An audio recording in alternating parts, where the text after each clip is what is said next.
Ou qu'est-ce qui se passe? Pourquoi nous n'arrivons pas, nous, Congolais, à aider ces pays? Ces pays de Lumumba, Kasavubu et les autres, avant lui, Kimbangu, ont lutté.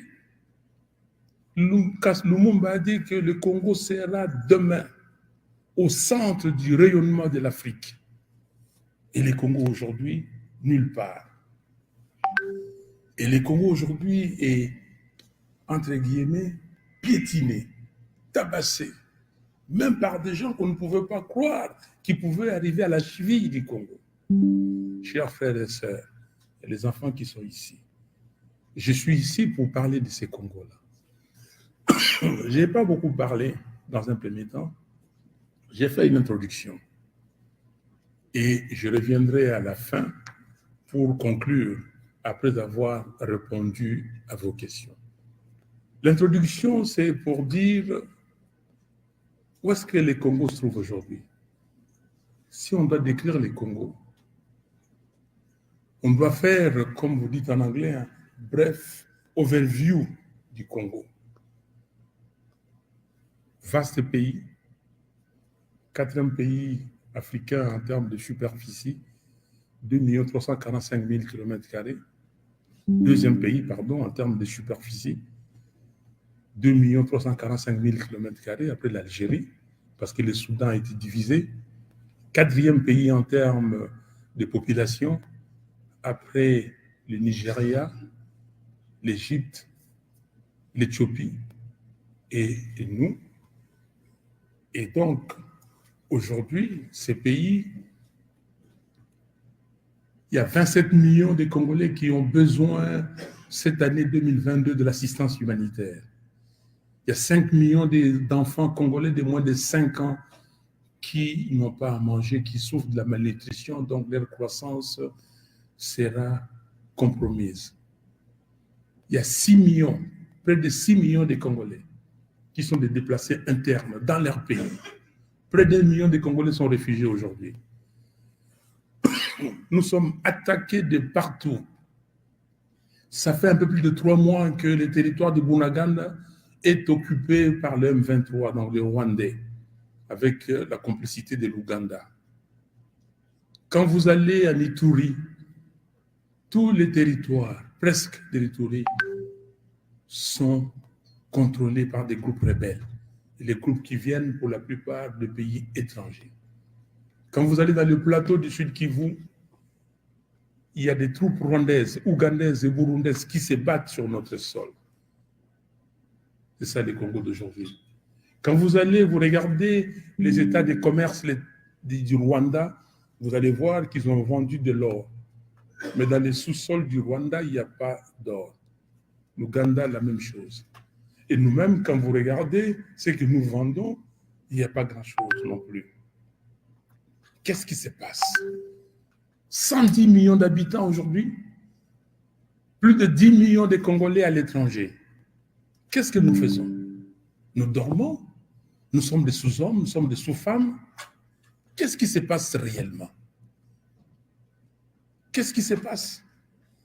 Et quand vous lisez notre Constitution, on vous dit dès l'entame, premier paragraphe de l'exposé des motifs, depuis 1960, donc date de l'accession, le 30 juin 60, date de l'accession de notre pays à l'indépendance, la République démocratique du Congo connaît des crises récurrentes, dont la cause fondamentale est le manque de légitimité des institutions et de leurs dirigeants.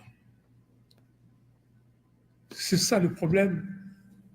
Les dirigeants ne sont pas élus par le peuple. 1960, vous connaissez Lumumba, élu, ce qui s'est passé après, tué, 65 coups d'État, et après, tout ce qui s'en est suivi après, tous les dirigeants illégitimes.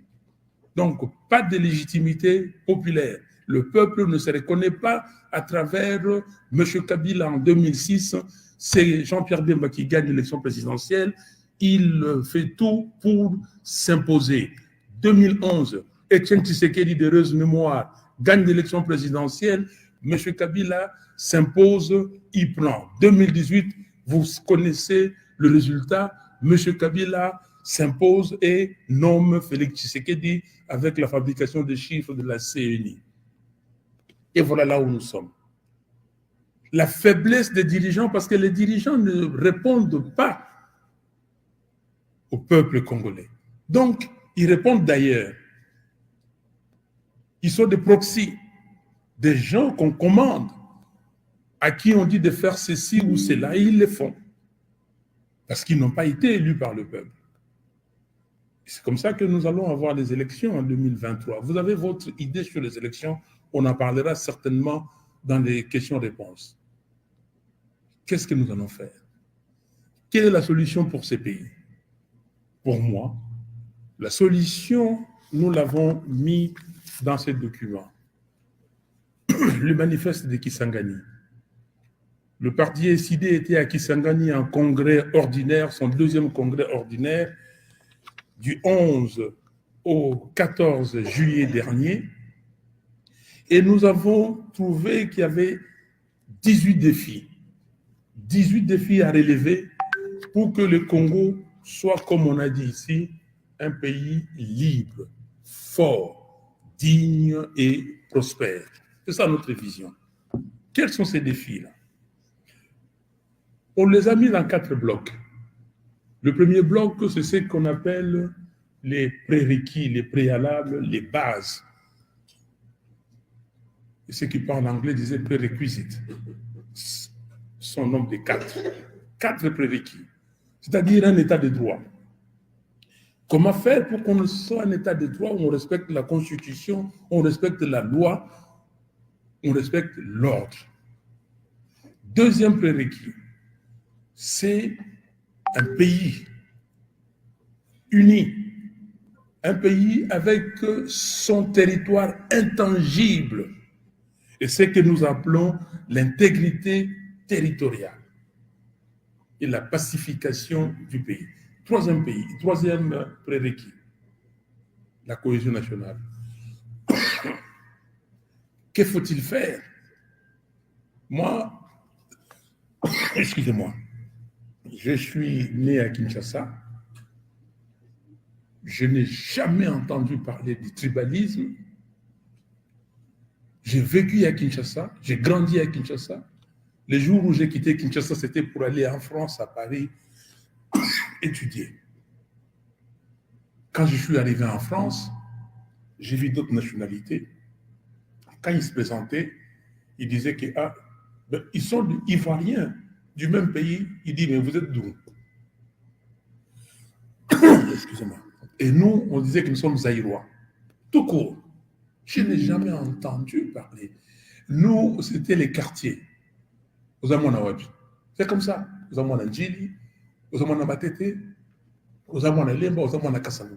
On était reconnus. Notre village, c'était les quartiers. Et c'est comme ça les Congos. Aujourd'hui, on commence à nous dire non, vous êtes deux. Donc la cohésion nationale. 4e prérequis, la bonne gouvernance. La gouvernance intègre. Excusez-moi.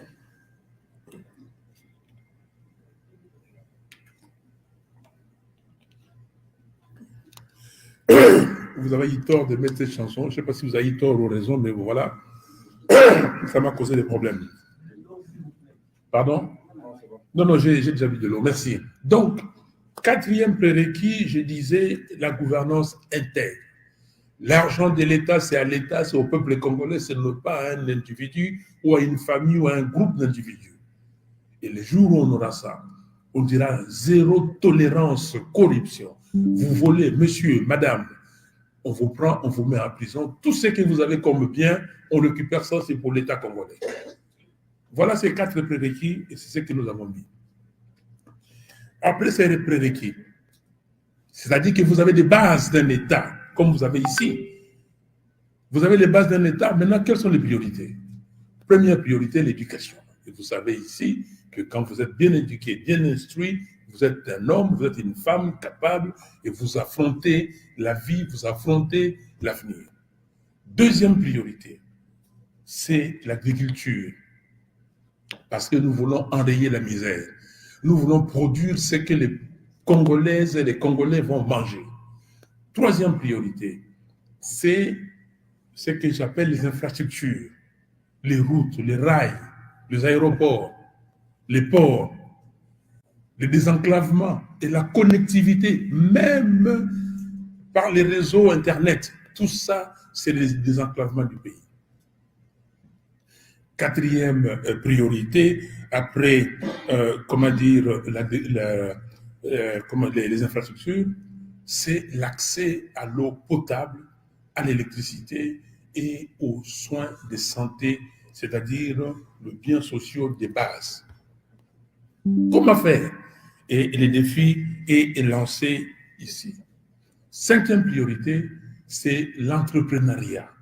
Comment nous pouvons avoir des Congolaises et Congolais chefs d'entreprise, des milliardaires congolais?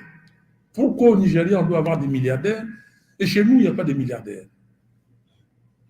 Chez nous, il n'y a aucun industriel, peut-être un ou deux, mais pas d'envergure d'Aligo Dangote au Nigeria.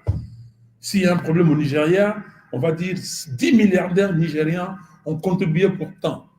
Et nous, ce n'est pas le cas. Pourquoi? Sixième et dernière priorité, c'est l'écologie. On appelle aujourd'hui le Congo le poumon du monde, le pays solution. L'Amazonie est en train d'être détruite et nous avons une solution. Nous avons des tourbières qui peuvent magasiner les gaz, les carbone. Et nous avons la forêt tropicale. 60% de la forêt tropicale se trouve, le bassin du Congo se trouve dans notre pays. Comment faire pour que nous puissions profiter de ça? Est-ce que nous accepterons qu'on mette aux enchères 23 ou 30 sites ou blocs pétroliers? Est-ce qu'il y a des solutions si on ne les utilise pas? Qu'est-ce que nous faisons des Virunga? Pourquoi pour aller visiter les gorilles des montagnes, nos gorilles, on doit passer par d'autres pays? Qu'est-ce que nous faisons de l'écologie? Quelles sont les solutions que nous avons? Et ça, ce sont les 6 priorités. Après ces 6 priorités, nous avons les autres défis. Et les 6 autres défis, ça commence, donc le 3e bloc.